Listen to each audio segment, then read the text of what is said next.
What happens when a team loses a playoff final? Do they just dust it off and get on with their promotion challenge the next year? Do they win the league the next year? Fall into mid-table mediocrity?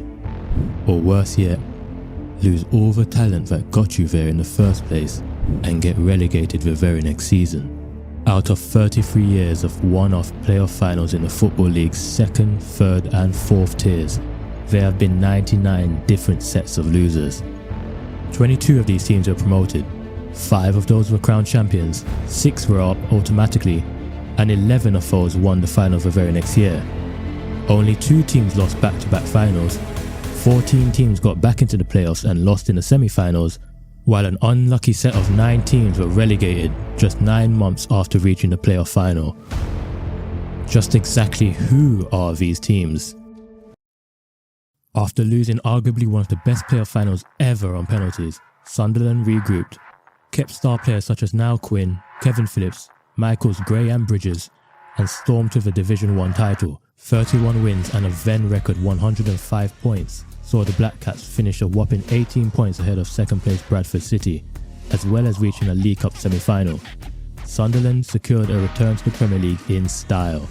Just 9 years after their formation, Rushden and Diamonds made it to the Football League for the first time ever in 2001. A year later, they were in the playoff final in Cardiff, where they lost 3-1 to Cheltenham.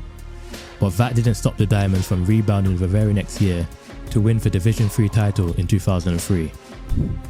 When West Brom were relegated from the Premier League in 2006, fans and pundits were expecting an immediate return to the big league. They were almost there, finishing 4th and reaching the playoff final in 2007. But a single Stephen Pearson goal was enough to keep them in the Championship for another season. Despite losing Diamansi Kamara to Fulham and Jason Kumas to Wigan, the Baggies brought in James Morrison, Chris Brunt and Ishmael Miller, won the Championship with 81 points and reached an FA Cup semi-final as well. In the 2011 Championship playoff final, Reading were completely blown away by a superb Swansea City side in the first half, falling 3-0 down after 40 minutes and eventually losing 4-2. The Royals added forward Adam Lafondra to a frontline consisting of Noel Hunt, Jason Roberts and Simon Church. They lost 4 of their opening 6 games but would only lose 7 of their next 40, including 2 separate 6-game winning streaks to win a title, a point ahead of Southampton. When Burton Albion lost the cagey League 2 final to Fleetwood Town in 2014, their second straight attempt at the playoffs, hope was beginning to fade for some fans. And when manager Gary Rowett left in October of the 2014-15 season, things weren't looking good for the Brewers. But under the management of Jimmy Floyd Hasselbank, Burton Albion lost just 3 more times for the rest of the season, on their way to a first Football League title and a first of back-to-back promotions. Those were the champions. Let's not forget those who were also promoted automatically. Crewe Alexandra and Port Vale achieved this feat in 1994 in Division 2 and 3 respectively. Bury lost the Division 3 playoff final in 1995, won promotion to Division 2 in 96, then won the Division 2 title in 97 for back-to-back promotions. Reading are here again, 10 years earlier, finishing second in Division 2 thanks to goals of Jamie Curitan and Nicky Forster, a year after losing the playoff final to Walsall. They were followed by QPR in 2004, Brentford in 2014, and then Plymouth and Middlesbrough got over their Wembley woes in 2017, gaining promotion to League 1 and Premier League respectively. But what about the teams who made it back to the big game? There are only 2 teams who've lost back-to-back playoff finals. Leicester lost both the 92 and 93 finals at Wembley, 1-0 to Blackburn in 92, and the Foxes were on the wrong end of a 7-goal thriller against Swindon in 93.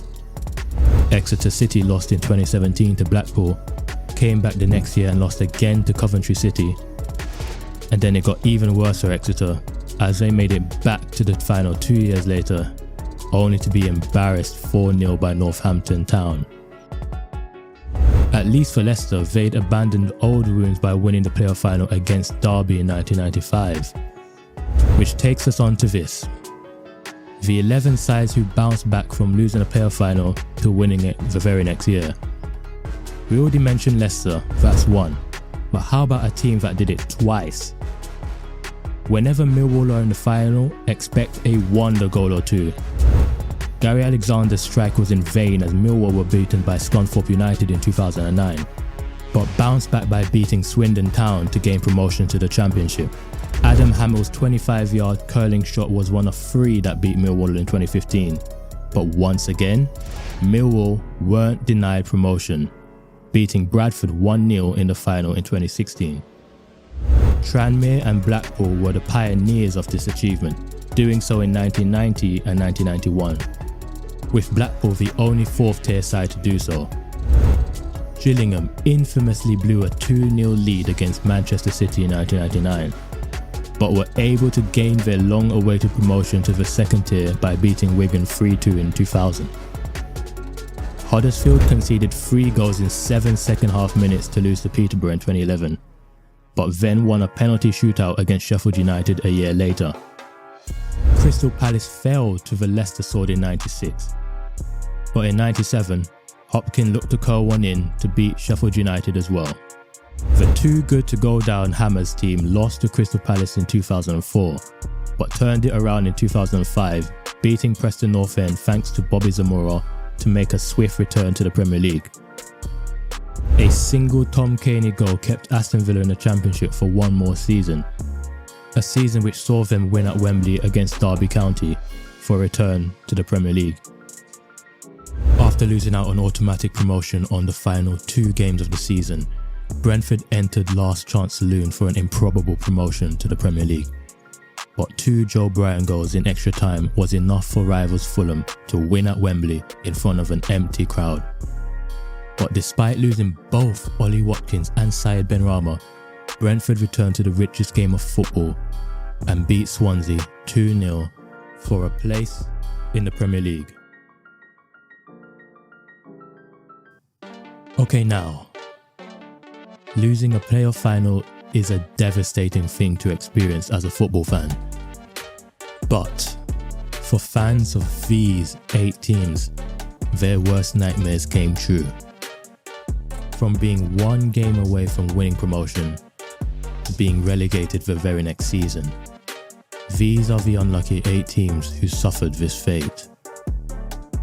Despite losing 18 games in the season in 1991, Brighton still made it to the final at Wembley against Notts County with a First Division place up for grabs. Brighton was simply outplayed by Notts County, losing the game 3-1. And then after sales of key players including their top scorer Mike Small, along with an ever-increasing amount of debt, Brighton were relegated in 1992. Leeds fans thought their fortunes were changing when they reached the playoff final in 2006. But when they were outclassed by Watford at the Millennium Stadium, Leeds were hit with a 10-point deduction for entering administration the following summer. 13 wins and 7 draws were not enough to stop Leeds from falling into League One. Hartlepool agonisingly lost 4-2 in a frantic final against Sheffield Wednesday in 2005. Having not finished lower than 7th for the past 6 years, they were only ever on an upward trajectory. But when their 29-goal striker Adam Boyd went down with a long-term injury, the Pools suffered greatly as the goals dried up. Despite only losing 1 more game in 2006 and having a stronger defensive record, Hartlepool only won 11 games, not enough to survive in League One. The late 90s had a mini curse for anyone who lost the Second Division playoff final. Notts County lost 2-0 to Bradford in 1996, trying to make an immediate return to Division 1. They were promotion favourites the following season, but after a catastrophic season, County finished rock bottom, relegated to the 4th tier for the first time in 26 years. In the 1997 final, Brentford was simply outclassed by Crewe Alexandra at Wembley, and to prepare for the start of the 97-98 season, the manager became a board member and the spine of the team was sold away from Griffin Park. Evidently, Brentford struggled, and after a final day defeat, the Bees were relegated to the 3rd Division for the first time in 20 years.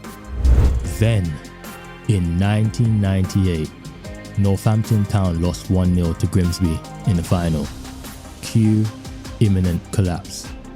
The Cobblers won just 10 games all season and were actually safe going into the final day of the season before an 88th minute equaliser by Burnley sent them back to the 3rd division.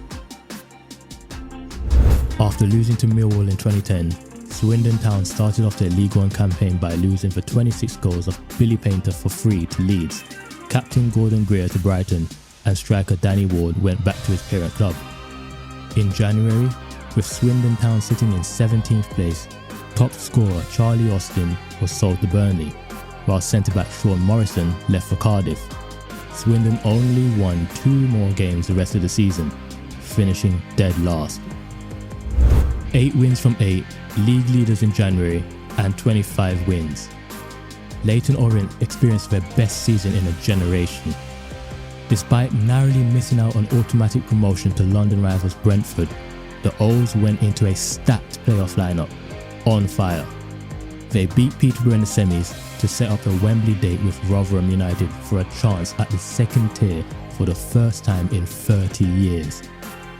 Moses Eldebajo and Dean Cox gave Orient a 2-0 lead at half-time, 45 minutes away from the championship. But in 5 second-half minutes, Alex Ravel superbly brought Rotherham level and into a penalty shootout, where a Chris Dagnall saved penalty destroyed the hopes of Orient fans. In the summer of 2014, Orient were bought by Francesco Becchetti from long-time owner Barry Hearn and brought in a toxic culture. 4 managers later, and Leyton Orient were relegated to League Two after being a penalty shootout away from the championship.